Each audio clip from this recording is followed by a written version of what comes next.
Dneska jsme si udělali výlet na jedno nádherné místo, levandulovou farmu ve Starovičkách.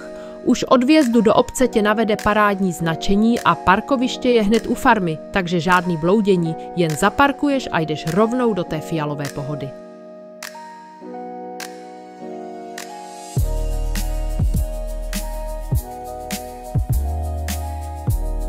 Farma je fakt kouzelná. Desítky tisíc levandulových keříků, krásně upravené cestičky, lehátka, místa na focení i na odpočinek.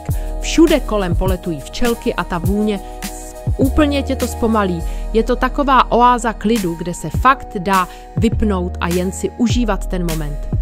Levandule tu pěstujou ručně, bez chemie, všechno přírodní a s láskou. Můžeš se tu volně procházet mezi keříky, sbírat si fotky, nebo si sednout a jenom koukat do dálky, protože ty výhledy na okolní krajinu jsou fakt nádherný. Je to ideální místo na odpočinek s rodinou, pro děti i na romantický výlet ve dvou.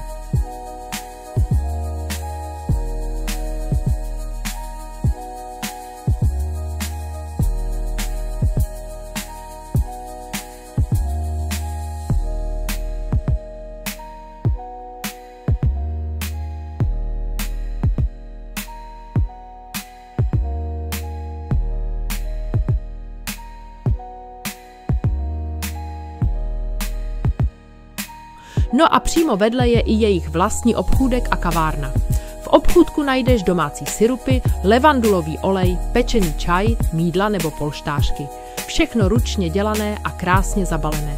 A v kavárně si můžeš dát kafe nebo limonádu, posedět ve stínu a nechat to na chvíli všechno být. Za nás tohle místo rozhodně doporučujeme. Voňavý relax, příjemná atmosféra a krásný výlet pro celou rodinu.